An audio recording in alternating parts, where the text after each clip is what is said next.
이 전능하신 나의 주 하나님 찬양 고백하겠습니다.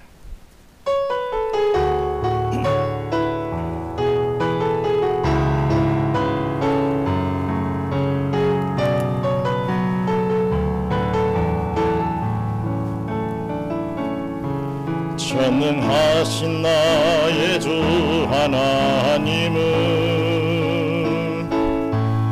능치 못하실 일 전혀 없네. 우리의 모든 간구도 우리의 모든 생각도 우리의 모든 꿈과 모든 소망도 신실하신 나의 주 하나님은 우리의 모든 괴로움 바꿀 수 있네. 불가능한 일 행하시고 죽은 자를 일으키시니 그를 이길 자 아무도 없네. 말씀 의지하여 깊은 곳에 금을 던져 오늘 그가 놀라운 일을 이루시는 것 보라. 주의 말씀 의지하여 믿음으로 금을 던져 믿는 자에게 능치 못함 없네. 전능하신 나의 주 하나님은 능치 못하실 일 전혀 없네.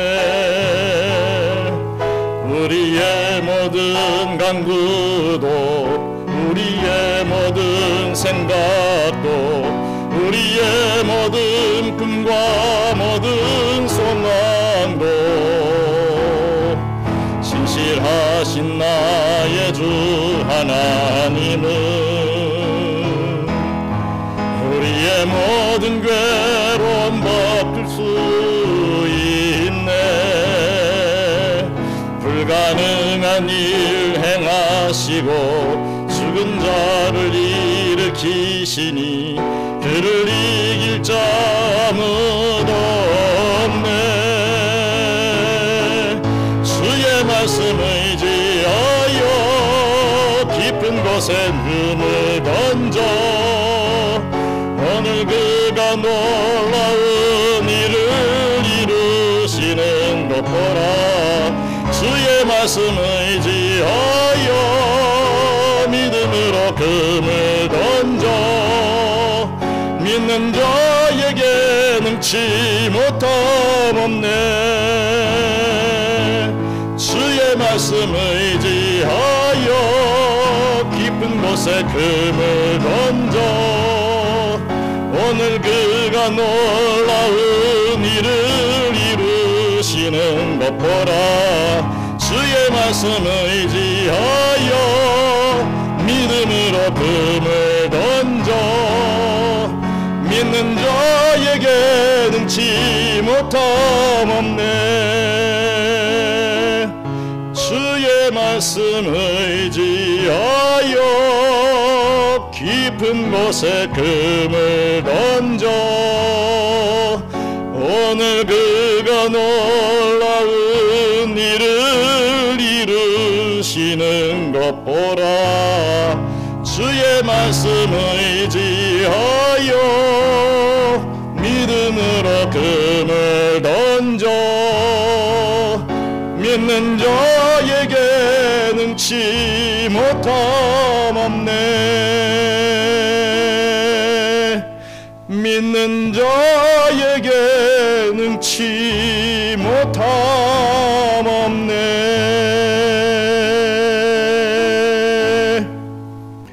하나님의 말씀 요한복음 6장 30절로 35절 말씀 보겠습니다.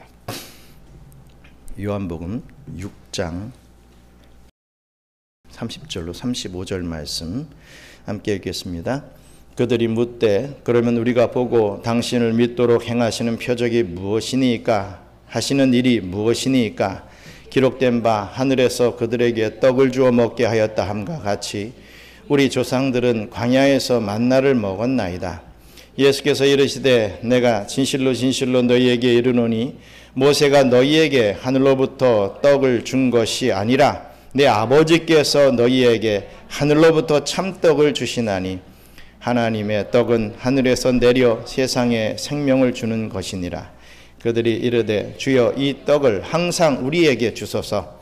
예수께서 이르시되 나는 생명의 떡이니 내게 오는 자는 결코 줄이지 아니할 터이요 나를 믿는 자는 영원히 목마르지 아니하리라. 아멘. 감사합니다. 오늘 참 믿음과 생명의 떡이라는 말씀 증거하기를 원합니다. 지난주에도 살펴봤듯이 오병이어의 놀라운 표적을 본 사람들은 예수님을 만나기 위해 참으로 열정을 보입니다. 열심을 보이죠. 바다 건너 가버나움까지 찾아오는 그런 열정을 보여줬습니다. 그때 우리 예수님은 너희가 나를 찾는 것은 표적을 본 까닭이 아니요 떡을 먹고 배부른 까닭이로다 라고 말씀하시면서 이 자신의 육신의 배를 채우기 위해 자신을 쫓는 사람들에게 일갈하시는 말씀을 해 주셨습니다. 우리 예수님은 썩을 양식을 위하여 일하지 말고 영생하도록 하는 양식을 위하여 일하라 이렇게 또 말씀을 하시면서 자신은 사람의 배를 채우기 위해 이 땅에 오신 하나님이 아니라 영생하도록 하는 양식으로 사람들을 구원하시는 분이심을 나타내 보여주셨습니다. 그러자 그들은 그러면 어떻게 하여야 하나님의 일을 할 수 있습니까? 라는 행위주의적 질문을 하였습니다. 그때 우리 예수님은 하나님의 일은 하나님이 보내신 일을 믿는 것이다 라고 하는 말씀을 하시면서 이 영생하는 떡은 믿음으로 먹는 것임을 가르쳐 주셨습니다. 오늘 이 본문은 이러한 질문과 또 예수님의 답변이 계속되는 대목입니다. 오늘 본문을 통해서 예수님이 선언하시는 진리의 내용을 우리 가슴속에 새기게 되는 저와 여러분들 되시기를 주님의 이름으로 축원합니다. 먼저 첫째로 잘못된 신앙의 이 행태가 있다라고 꼬집고 계시는 예수님의 말씀을 봅니다. 신비주의와 인물주의가 그렇다는 것이죠. 우리는 지난주에 육신의 배를 채우기 위해서 예수님을 따르는 신앙을 뭐라고 했습니까? 기복주의 신앙이라고 했습니다. 그런 거짓된 복음을 부와 형통의 복음이라고 정리를 했죠. 이어지는 대화에서 그들의 잘못된 신앙 형태가 계속해서 드러나고 있는 것을 봅니다. 먼저 신비주의가 그렇다는 것입니다. 우리 기독교는 신비적 교회입니다. 신비적 요소를 갖추고 있습니다. 없으면 안 되죠. 하지만 신비주의에 빠지면 안 된다는 것을 가르쳐주고 계시는 것입니다. 우리 요한복음 6장 30절로 31절 같이 읽겠습니다. 그들이 묻되 그러면 우리가 보고 당신을 믿도록 하시는 표적이 무엇이니까? 하시는 일이 무엇이니까? 기록된 바 하늘에서 그들에게 떡을 주어 먹게 하였다 함과 같이 우리 조상들은 광야에서 만나를 먹었나이다. 아멘. 예수님께서 하나님의 일을 하나님이 보내신 자를 믿는 것이다. 즉 예수님을 믿는 것이라고 이렇게 가르쳐 주자. 이것을 물었던 이들은 우리가 보고 당신을 믿도록 행하시는 표적이 무엇입니까? 하시는 일이 무엇입니까? 이렇게 질문을 또 하게 된 것입니다. 무슨 말입니까? 다시 말해 당신은 어떤 표적을 또 나타내 볼 수 있습니까? 우리가 당신을 믿을 수 있도록 당신이 하실 수 있는 일이 무엇입니까? 이런 질문이었던 것이죠. 그래서 그들은 구약의 모세를 떠올렸습니다. 우리 조상들은 이 광야에서 하늘의 떡, 이 만나를 내리는 놀라운 광경을 보고 모세를 믿고 따랐습니다. 그런데 예수 당신은 그런 일 행할 수 있습니까? 이렇게 질문한 것입니다. 모세와 같은 이적을 보여줄 수 있습니까? 이것이죠. 이들은 눈으로 보는 신비스러운 권능을 보고 믿겠다라는 그런 의도였습니다. 그러나 잘 보십시오. 참으로 놀라운 것은 이들은요, 아무것도 보지 못한 자들이 아니었습니다. 오병이어의 이적을 눈으로 봤죠. 체험을 했습니다. 게다가 다시 예수님께서 이 물을 이 포도주로 바꾸는 표적, 그리고 왕의 신하의 아들을 살리신 그런 표적, 38년 된 병자를 낫게 한 표적, 그러한 표적을 귀로 듣고 또 입으로 증거되는 이런 내용들을 다 전해 들었던, 그런 소문이 무성했던 그때를 살았던 사람들이었습니다. 많은 사람이 목격했고 또 많은 사람들이 이 입과 귀로 전해진 그런 상황들이었던 거죠. 그런데 이들은 또 다른 것, 더 놀라운 것, 좀 더 자극적인 것이 우리에겐 필요하다. 표적을 보여주세요. 이렇게 구했던 것이죠. 당신을 믿기 위해서는 하늘의 만나가 떨어져 봐야 내가 온전히 믿을 수 있겠어. 표적을 좀 보여주시오. 내가 믿을 테니. 이런 의미의 말씀이었던 거죠. 신비주의는 폭넓은 개념이기는 하지만 주로 이 기적, 놀라운 체험을 추구하는 그런 신앙입니다. 그런데 이 신비주의적인 특징은 이들이 말하는 것 같이 또 다른 것, 더 놀라운 것, 더 자극적인 신비한 체험을 구하게 되어 있습니다. 방언을 받으면요, 예언하고 싶어 합니다. 예언을 받으면요, 임파테이션, 즉 황홀경에 들어가고 싶어 하죠. 그 다음은 하늘에서 금가루가 떨어지는 그런 체험을 하고 싶어 합니다. 썩은 이가 금리가 되는 또 그런 체험을 하고 싶어 합니다. 목사가 안수하여 기도하면 뒤로 막 벌러덩 넘어지는 그런 체험을 하고 싶어 합니다. 어떤 목사가 막 톡 하고서 오물복하니까 그냥 벙벙 넘어가요. 뭐 TV에서 유명한 목사님입니다. 뭐 말도 구수하게 하고 뭐 성경도 잘 가르치는 그러한 목사님인데 유튜브에 보니까 뭐 줄을 쫙 세워놓더니 뭐 안수기도 하고서 막 넘어가는 거예요.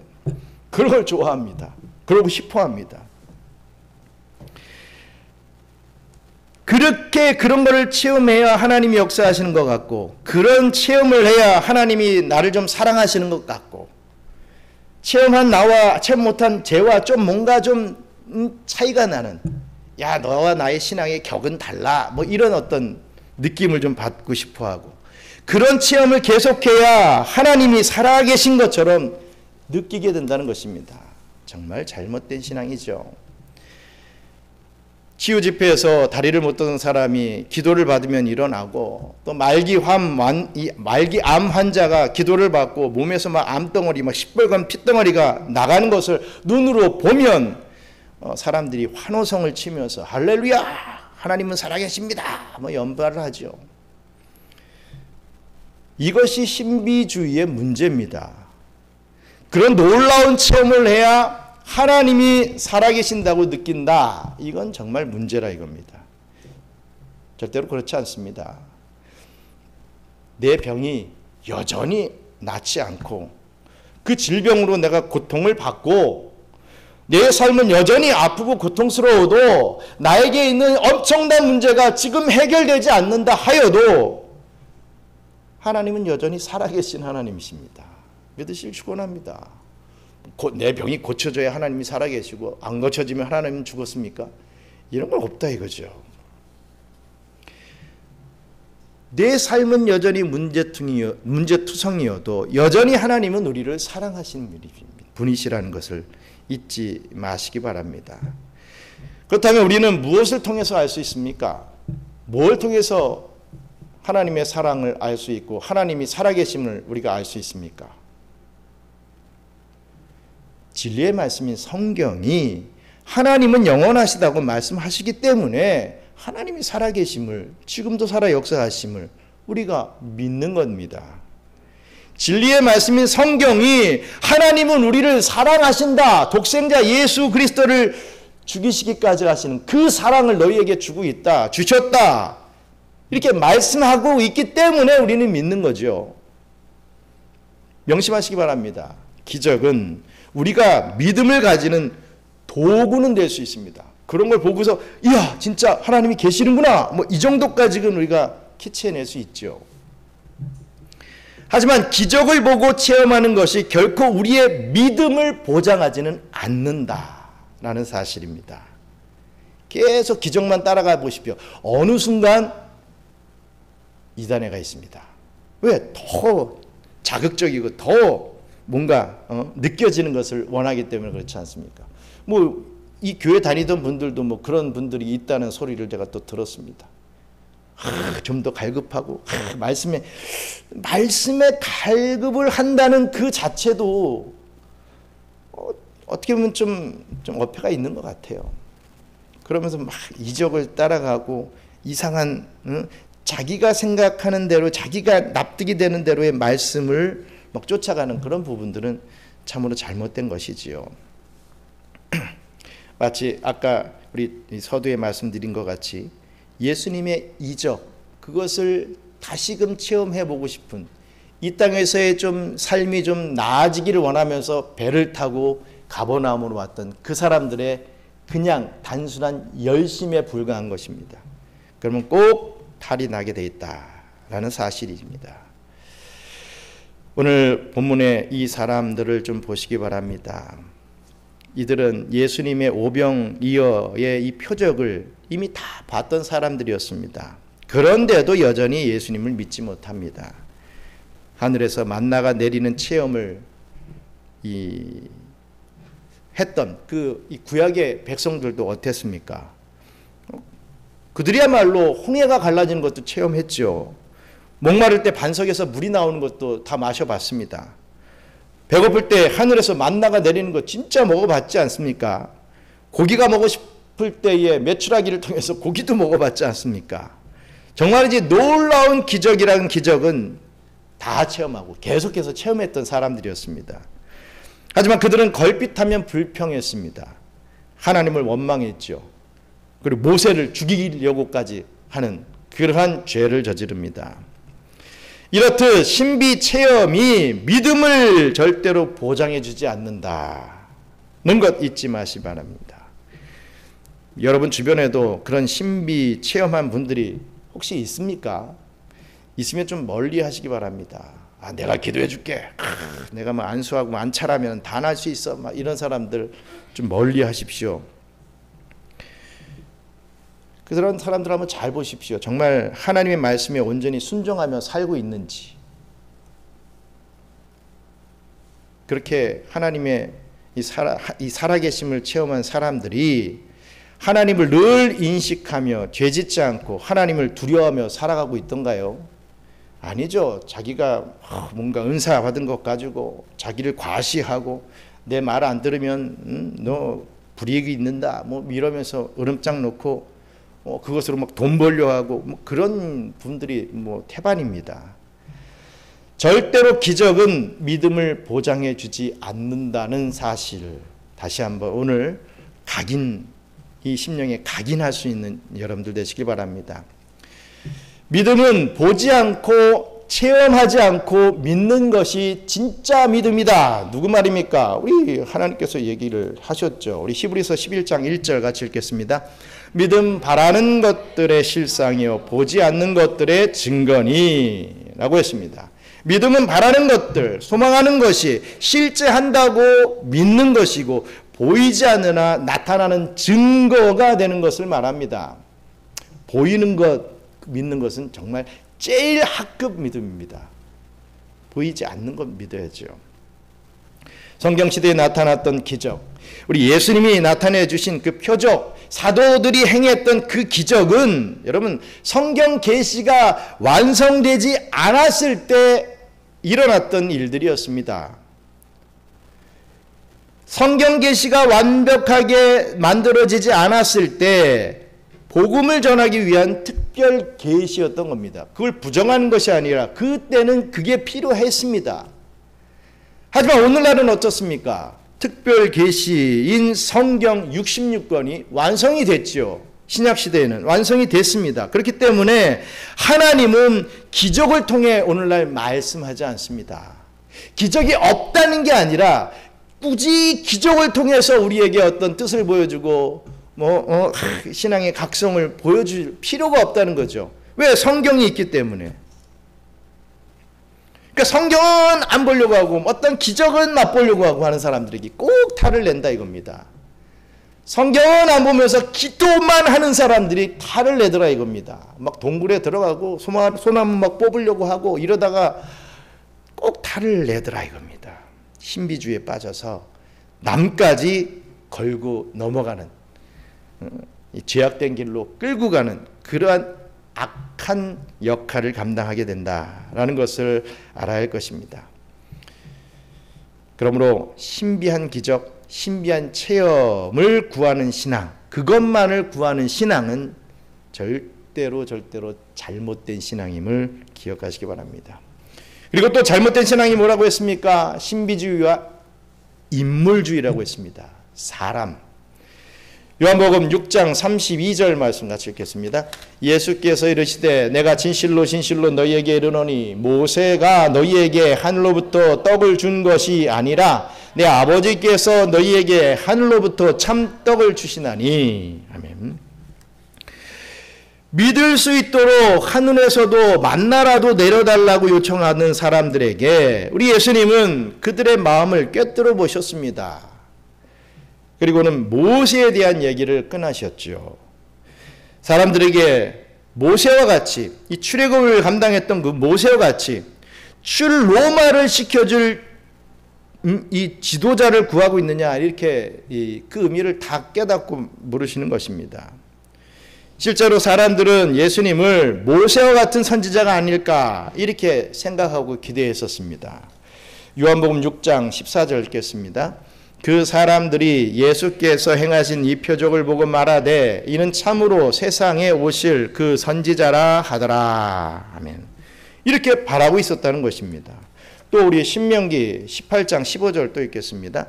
내 하나님 여호와께서 너희 가운데 내 형제 중에서 너를 위하여 나와 같은 선지자 하나를 일으키시리니 너희는 그의 말을 들을지니라. 아멘. 우리를 압제해서 구원해 줄 지도자, 나의 어떤 문제를 해결해 줄 지도자, 나를 좀 배불리 잘 살게 해줄 그런 지도자를 원하고 있다. 그 선지자를 주겠다는 말을 그렇게 해석하고 바라고 있었던 것이죠. 근데 보십시오. 모세는 이스라엘 백성들을 물리적 출애굽시킨 물론 지도자였지만 우리 예수님은 당신의 백성들을 영적 출애굽 시켜주시는 분이셨습니다. 하지만 사람들은 모세와 같이 물리적 출로마를 시켜줄 이런 지도자를 구하고 있었으니 완전히 이 극과 극을 지금 달리고 있지 않습니까? 사람들은 꼭 어떤 육적인 것만을 많이 추구하고 바랍니다. 하지만 우리 하나님께서는 영적인 게 먼저다라는 것을 가르쳐 주고 계시죠. 우리 주님은 이렇게 말씀하십니다. 모세가 너희에게 하늘로부터 떡을 준 것이 아니라 내 아버지께서 너희에게 하늘로부터 참떡을 주신다라고 말입니다. 모세와 같은 지도자만 있으면 자신들의 문제가 해결될 수 있으리라고 생각했던 사람들에게 모세는 그저 하나님께 쓰임받은 사람이라는 것을 일러주는 것이죠. 그 역사를 나타내시는 분은 하나님이시다 라는 것을 가르쳐 주고 계십니다. 모세를 잇는 지도자에 주목하지 말고 하나님께 주목하라 라고 예수님께서 말씀해 주고 계시는 것입니다. 이 역시 교회가 빠지기 쉬운 참 잘못된 신앙이라고 생각을 합니다. 이 지도자라는 인물에게 너무 많은 것을 의존하고 지나친 신뢰를 보이는 것도 참으로 문제가 되기 쉽습니다. 물론 하나님은요, 이 지도자를 세우시고 그를 사용하십니다. 교회에는 목사 또 장로님이 있지요. 이러한 사람들을 지도자로 세우고 모든 성도들은 그 권위 앞에 순종해야 합니다. 하지만 사람이 믿음의 대상이 돼서는 곤란하다 이거죠. 목사를 하나님처럼 여기고 무조건 순종해야 할 대상으로 여기는 것은 여러분 정말 곤란합니다. 제가 목사임에도 이런 말씀을 드립니다. 내가 목사이니까 저한테 순종하십시오. 제 말씀은 하나님의 말씀입니다. 자, 다 제 말에 따라야 됩니다. 이래야 되겠습니까? 이거 아니라 이거죠. 그렇게 하면 그 사람의 신앙도 위험해질 뿐 아니라 그 강단에 서 있는 목사도 망치는 일이 됩니다. 목사의 말이 하나님의 말씀이 되어버리고 목사의 뜻이 하나님의 뜻이 되어버린다면 말입니다. 이것이 목사의 우상화가 되는 것입니다. 저는 어떤 목사님은 그런 말도 하더라고요. 내가 하나님을 오라 하면 하나님이 오시고 하나님 이제 됐어요 가세요 하면 하나님이 가신대요. 와, 전 막 두려움에 가슴이 벌렁벌렁 하더라고요. 하나님은 나한테 꼼짝 못합니다 여러분 막 이러면서 얘기하시는데, 와, 진짜 목사인가? 어떻게 목사라면 저런 말을 할 수 있을까? 참 놀라움을 금치 못했습니다. 목사가 자꾸만 커지고 우상화가 되면 절대로 잘못된 교회가 됩니다. 그래서 목사가 이 교회 돈을 자기 돈인 양 막 함부로 막 써대고 하나님의 뜻이라면 여자 성도와 막 불륜을 저지르게 되고 결국에는 자신이 하나님이 되어 이 교회를 막 좌지우지하게 되는 폐단을 낳게 되더라 이겁니다.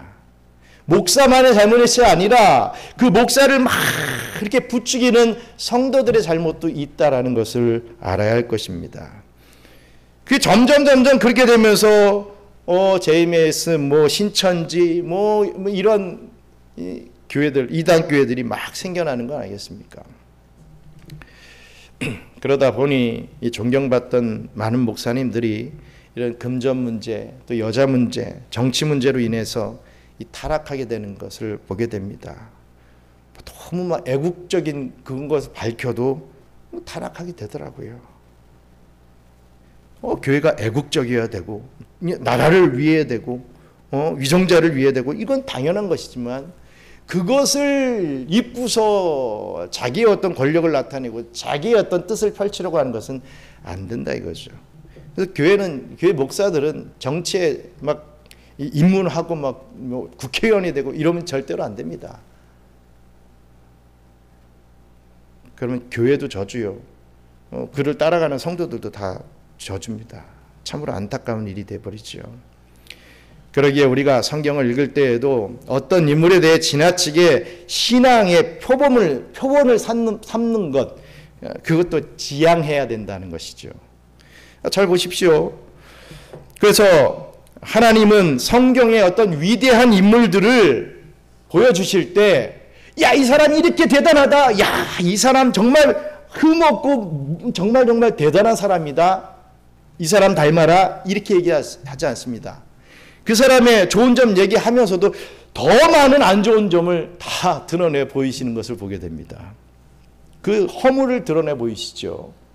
믿음의 조상 아브라함도 어땠습니까? 하나님의 계획을 의심했지 않습니까? 자신의 몸을 지키고자 아내를 바로에게 팔아버리는 그런 극악무도한 남편이 되어버리고 말았습니다. 출애굽의 영도자 모세는 어땠습니까? 결국 가나안 땅을 지척에 두고 하나님의 명령을 거역하고서 하나님의 거룩함을 드러내지 못하는 잘못을 저지르게 되지요. 위대한 왕 다윗 또한 어땠습니까? 이 왕은 또 간음합니다. 또 간음을 하니까 이거 숨기려고 또 거짓말을 하죠. 거짓말을 하다 보니까 결국에는 살인까지 저지르게 되지 않았습니까? 그러기에 우리의 신앙이 아브라함처럼 모세처럼 이 다윗처럼 되어야 한다라고 하는 것은 어찌 보면 참 위험한 일이 아닐 수 없습니다. 그들 역시 하나님의 은혜가 필요한 죄인들이었고 우리와 같은 성정을 가진 사람에 불과했다는 것을 알아야지 그들을 막 신격화시키면 안 된다는 것입니다. 우리는 그들 뒤에 역사하신, 그들을 사용하신 하나님을 믿고 신뢰해야 되는 것이죠. 여러분, 사람은 신뢰하면 할수록 실망합니다. 잘못된 길로 가게 되죠. 많이 경험했잖아요. 저 사람은 분명히 나에게 도움이 될 거야. 저 사람을 내가 친구로 삼으면 나에게 정말 많은 이득이 있을 거야 하고 막 신뢰하면요, 그게 안 채워지면 실망하게 됩니다. 사람은 사랑해야 될 대상이지 신뢰의 대상이 아닙니다. 왜? 다 죄인이기 때문에. 저도 이 강단에서 막 그렇게 보일지도 모르겠지만 사람에 불과합니다. 신뢰할 대상이 아니라 사랑할 대상이다. 절대로 사람은 신뢰의 대상, 믿음의 대상이 되어서는 안 된다라는 것을 알아야 할 것입니다. 바울이 실라와 함께 루스드라에서 복음을 전할 때 그들이 나타내는 기적을 보고 사람들은 이야, 저 제우스다, 와, 헤르메스가 나타났다 하면서 바울과 실라를 막 보고 막 절을 하고 막 섬기려고 했습니다. 그때 바울은 이렇게 얘기하죠. 우리 사도행전 14장 15절 같이 읽겠습니다. 이르되 여러분이요 어찌하여 이러한 일을 하느냐, 우리도 여러분들 같은 성정을 가진 사람이라. 여러분에게 복음을 전하는 것은 이런 헛된 일을 버리고 천지와 바다와 그 가운데 만물을 지으시고 살아계신 하나님께로 돌아오게 함이라. 얼마나 정확하게 가르쳐주고 있습니까? 우리들은 신이 아닙니다. 우리들은요, 당신들이 하나님께로 돌아오게 하는데 쓰임받는 도구일 뿐입니다. 정확하게 자신들의 정체성을 밝히고 있습니다. 여러분들도 신앙생활을 하면서 스물스물 내가 아니면 이렇게 하겠어, 뭐 나니까 막 이런 마음이 들 때 사도 바울의 이 말을 여러분들이 기억하시길 바랍니다. 기억해내야 됩니다. 나는 하나님 앞에 이렇게 귀하게 쓰임받는 도구일 뿐이었구나. 그렇게 또 쓰임받았다는 것 자체를 감사할 줄 알아야지, 내가 뭐를 행하고 뭐를 이렇게 하는 것에 자꾸만 만족감이 있고 막 갈망하게 되면 참 잘못된 길로 가게 된다는 것 잊지 마시고 계속해서 자기 점검에 이런 신앙의 모습들을 보여줄 수 있는 저와 여러분들 되시길 바랍니다. 끝으로 바른 믿음의 대상은 오직 생명의 떡이신 예수님뿐이시다 라는 것을 정확하게 짚어주고 계십니다. 요한복음 6장 33절로 35절 같이 읽겠습니다. 하나님의 떡은 하늘에서 내려 세상에 생명을 주는 것이니라. 그들이 이르되 주여 이 떡을 항상 우리에게 주소서. 예수께서 이르시되 나는 생명의 떡이니 내게 오는 자는 결코 줄이지 아니할 터이요 나를 믿는 자는 영원히 목마르지 아니하리라. 아멘. 우리 예수님은 하나님의 떡은 하늘에서 내려 세상에 생명을 주는 것이니라 이렇게 말씀하셨습니다.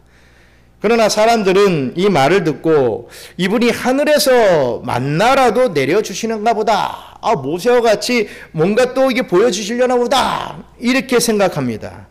그래서 주여 이 떡을 항상 우리에게 주소서. 제가 항상 그런 떡을 먹고 싶어요. 이렇게 얘기를 하죠. 하지만 이 하나님의 떡은 만나가 아니었습니다. 그 구약에 나타났던 만나가 아니었습니다. 예수님 자신을 의미한 말이었죠. 예수님은 하늘에서 내려오신 분이시기 때문에 그렇게 하늘에서 내려오신 떡이라고 표현하신 것입니다. 하늘 영광의 보좌를 버리고 이 땅에 생명을 주시려 오신 떡이시다라는 말씀이죠. 그래서 예수님은 나는 생명의 떡이니 내게 오는 자는 결코 줄이지 아니할 것이요 나를 믿는 자는 영원히 목마르지 아니하리라 이렇게 말씀해 주신 것입니다. 나는 생명의 떡이다 라고 자신을 계시해 주셨습니다. 요한복음에는 예수님의 자기 선언이 7개가 나오고 있죠. 7가지 자기 선언이 나오고 있는데 바로 이것이 그 첫 번째 자기 선언이 됩니다. 나는 생명의 떡이다. 여기서 나는 무엇이다 라는 말, 이 헬라어로 뭐라고 했습니까? 에고 에이미라고 했죠. 나는 무엇이다. 나는 생명의 떡이다. 신적 표현인 것입니다. 나는 하나님으로서 너희에게 생명을 주는 생명의 떡이다. 이렇게 선언하신 것입니다. 너희들의 믿음은 표적을 보고 믿는 것이 아니라 어떤 특정한 인물을 믿는 것도 아니라 하나님이 나를, 생명의 떡인 나를 믿어야 한다. 자꾸는 다른데 이렇게 이 눈길 가지 말고 나를 봐라. 나를 믿어야 된다. 이것을 가르쳐주고 있습니다. 그렇습니다. 우리의 믿음은 성경에 계시된 예수를 믿는 믿음이어야 됩니다. 다른 게 되면 다 헛것입니다. 우리는 예수님을 직접 만나본 적도 없지요. 그분의 기적을 체험해 본 사람 있습니까? 없습니다. 우리는 성경 말씀을 통해서 예수를 만나게 됩니다. 예수가 태초로부터 계신 말씀이기 때문에 그렇습니다. 신구약 66권이 다 예수 그리스도로 집중되기에 우리는 어떠한 성경 말씀을 통해서도 예수를 만나야 됩니다. 설교 말씀이 그렇습니다. 뭐 구약을 하든 신약을 하든 어디를 하든 간에 그 결론은 예수 그리스도로 집중이 돼야 됩니다.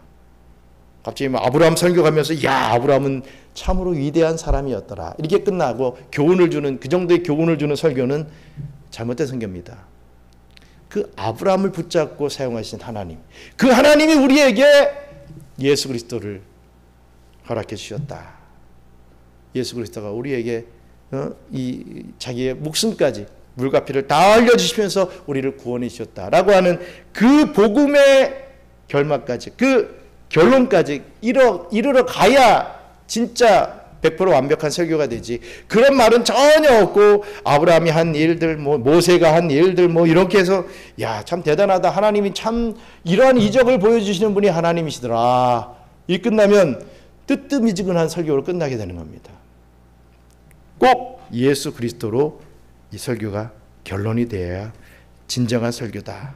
그래서 여러분들이 여기 계시다가도 다른 교회 가실 때 있지요. 한국을 가든 여행을 가서 딴 교회를 가시든 필리핀에서 다른 교회를 가시든 가서 설교 말씀 들을 수 있을 거 아닙니까? 또 정말 이사를 가서 교회를 찾아야 될 때 카페가 있나? 성도수는 어떤가? 문화원은 있나? 이거만 찾고 끝나오지 마시고 말씀 그냥 대충 들으면 다 그 말씀이 그 말씀 같지요. 오늘 제가 말씀하듯이 그 목사님의 설교가 어느 본문을 하든 예수로 종결되느냐. 이거 딱 찾으면 그게 어떻게 보면 표지가 됩니다. 참된 교회의 표지가 됩니다. 여러분이 그것을 알 수 있는 그런 여러분들이 되어야 할 것입니다. 그래서 우리는 아브라함에 대한 말씀을 통해서 아브라함을 만나는 게 아니라 예수를 만나게 됩니다. 아브라함이 받았던 그 후손의 정체가 예수 그리스도다라고 하는 것을 점진적으로 드러나는 그 계시를 통해서 발견하게 되는 것이죠. 그래서 예수님은 이렇게 말씀하십니다. 요한복음 8장 56절 같이 읽겠습니다. 너희 조상 아브라함은 나의 때 볼 것을 즐거워하다가 보고 즐거워하였느니라. 그렇습니다. 아브라함은 봤다 이거죠. 하나님께서 주실 그 언약의 약속을 분명히 믿었고 분명히 영안으로 볼 수 있었다. 그걸 보고 기뻐할 수 있다. 내가 지금 당장 없어도 기뻐할 수 있었다는 겁니다.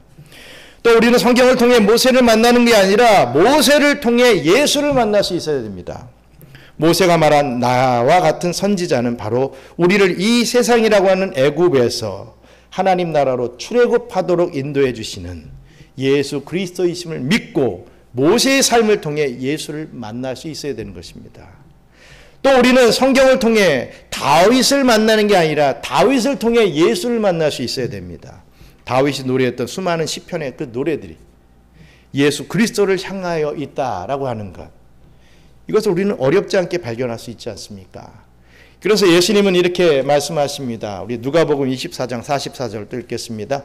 또 이르시되 내가 너희와 함께 있을 때에 너희에게 말한 바 곧 모세의 율법과 선지자의 글과 시편에 나를 가리켜 기록된 모든 것이 이루어져야 하리라 한 말이 이것이니라 하시고, 그래서 바울은 또 전도할 때 또 이렇게 얘기하시죠. 사도행전 28장 23절도 읽겠습니다. 그들이 날짜를 정하고 그가 유숙하는 집에 많이 오니 바울이 아침부터 저녁까지 강론하여 하나님의 나라를 증언하고 모세의 율법과 선지자의 말을 가지고 예수에 대하여 권하더라. 그래서 예수에게 집중이 되어야 되죠. 그러기에 우리는 오직 성경을 통해 예수 그리스도의 오직 은혜를 붙잡고 오직 믿음으로 구원받아 오직 하나님께 영광 돌리는 그런 신앙인이 되어야 합니다. 이것이 우리가 추구하는 우리 경양 선교교회가 우리 선대 목사님부터 추구해왔던 개혁주의 신앙, 이 박윤선 목사님, 이런 목사님들이 추구해오던 그런 개혁주의 신앙인 것입니다. 경양 선교교회 성도 여러분, 계속해서 본문은 우리의 신앙에 대해 점검하기를 요구하고 있죠. 우리 안에는 이런 어떤 신비주의적인 또 이 사람에게 의존하는 인물주의적인 그런 신앙이 있는지 없는지 우리가 점검해야 할 것입니다.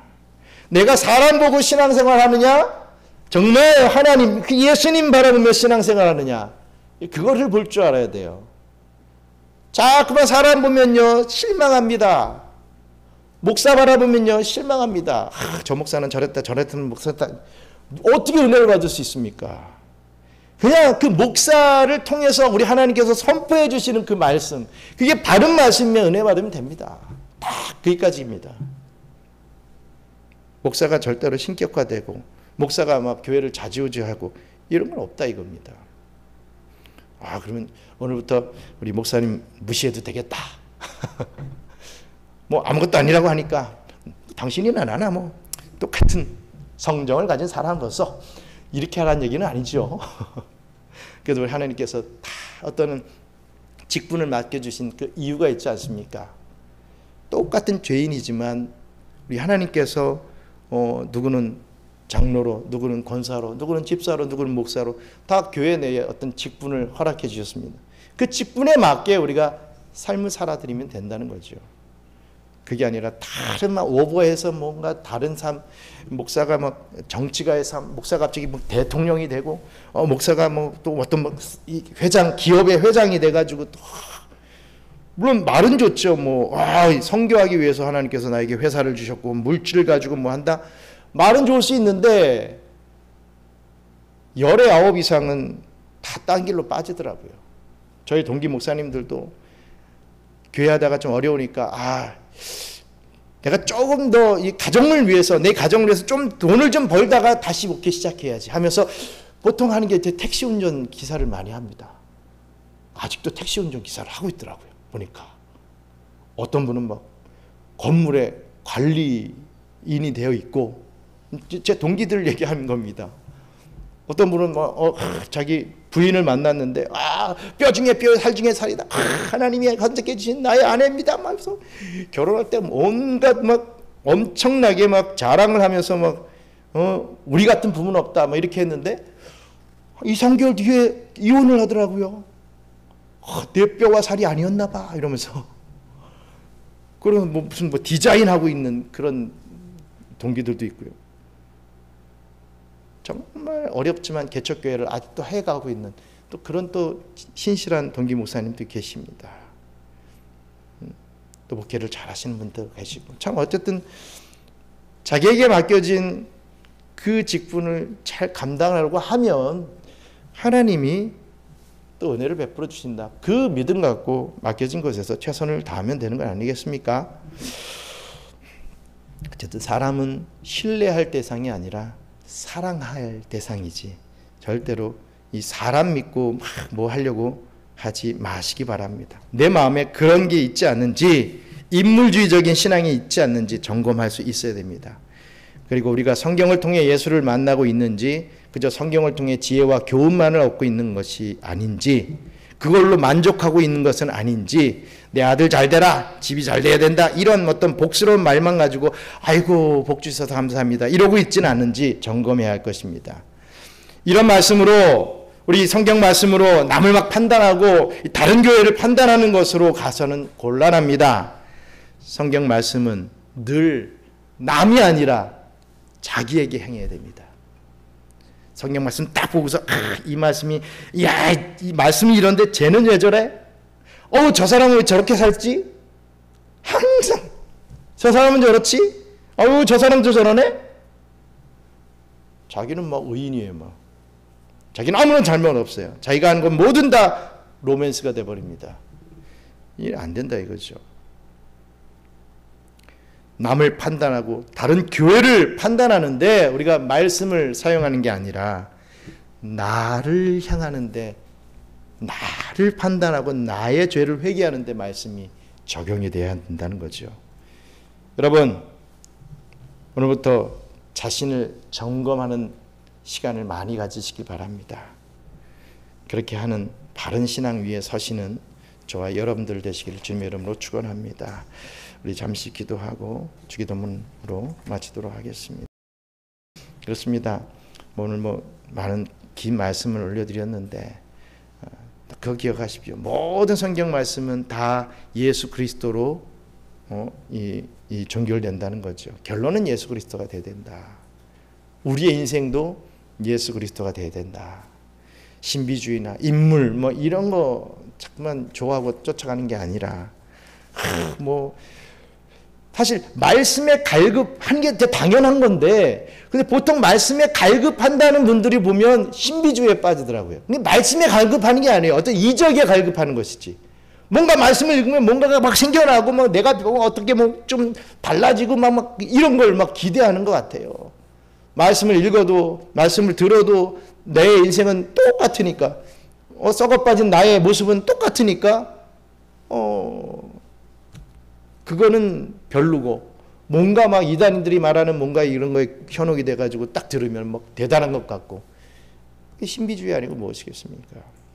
나 자신을 점검할 수 있게 해주세요. 자꾸만 말씀으로 남을 정죄하고 다른 교회를 비판하는데 쓰지 말고, 우리 교회가 솔직히 좋은 교회, 바른 교회라고 자부하지만 우리 교회가 100% 좋고 100% 바른 교회일 수는 없습니다. 왜? 어떻게 보면 또 사람의 일들이 있기 때문에 그렇죠.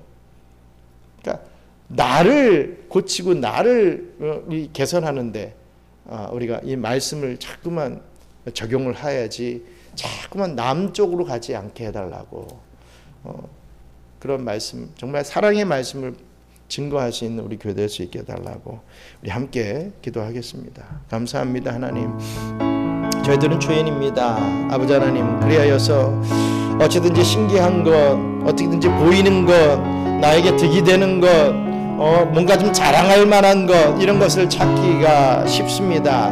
아버지 하나님, 또 어떤 인물을 바라보며 그 인물과 같이 내가 좀 닮아봤으면 하는 그러한 인물의 욕심을 내기도 합니다. 아버지 하나님, 그 모든 인물들을, 그 성경상의 이 신앙의 선배들을 우리 하나님이 붙잡고 사용하셨고, 그들이 나타낸 것은 예수 그리스도였음을 다시 한번 깨닫고 우리도 그러한 삶을 닮아갈 수 있는 역사를 허락해 주시옵소서. 괜히 말씀이 갈급하다고 신비주의에 빠져버리는 어리석음을 없게 도와주시고, 나는 최고의 의인이고 다른 사람들은 다 악인이라고 여겨버리고 정죄하며 율법주의에 빠져서 아버지 하나님, 그 심령이 정말 엄청난 잘못을 저지르는 심령이 되지 않도록 역사해 주시옵소서. 아버지 하나님, 정말 사랑하는 마음 있어야 되겠고, 또 그를 권면하는 마음, 그 사랑의 마음으로 할 수 있는 우리 경양의 성도들 다 될 수 있도록 축복하여 주시옵소서. 감사합니다. 하나님, 저희들의 마음을 붙잡아 주세요. 자꾸만 신비주의, 어떤 보여지는 것에 우리가 자꾸만 현혹이 됩니다. 어떤 사람이 이렇게 했더라, 어떤 사람이 또 저렇게 했더라라는 것에 우리가 자꾸만 또 귀 기울이게 됩니다. 정말 우리 주님이 원하시는 것이 무엇인지 깨닫게 하여 주시고, 말씀의 결정체인 우리 성경 66권을 통하여서 우리가 은혜를 받고 또 그것을 증거할 수 있는 삶이 될 수 있도록 역사해 주시옵소서. 이 말씀, 이 복된 말씀을 자꾸만 남을 정죄하고 저주하는 데 사용하는 어리석음이 없게 도와주시고, 정말 나를 점검하고 나의 죄를 회개하는 데 사용할 수 있도록 역사해 주심으로, 그러한 우리 경양의 성도들이 모여서 교회를 세워나갈 때 그래도 정말 바른 교회다. 하나님이 사랑하시는 교회다. 참 이 교회에 내가 출석하고 싶다. 이런 마음이 들게끔 어떤 그런 자부심이 들게끔 우리 교회를 한번 우리가 조금씩 만들어갈 수 있는 그런 저희들 될 수 있도록 축복해 주세요. 그릇을 만들어야 받지 않습니까? 우리가 그러한 귀한 그릇을 만들어 갈 수 있도록 우리 경영의 성도들을 축복하여 주시옵소서. 감사를 드리며 모든 말씀 예수님 이름으로 기도드리옵나이다. 아멘. 주기도문으로 마치겠습니다. 하늘에 계신 우리 아버지여, 이름이 거룩히 여김을 받으시오며 나라가 임하시오며 뜻이 하늘에서 이룬 것 같이 땅에서도 이루어지이다. 오늘 우리에게 일용할 양식을 주시옵고 우리가 우리에게 죄 지은 자를 사하여 준 것 같이 우리 죄를 사하여 주시옵고 우리를 시험에 들게 하지 마시옵고 다만 악에서 구하옵소서. 나라와 권세와 영광이 아버지께 영원히 있사옵나이다. 아멘.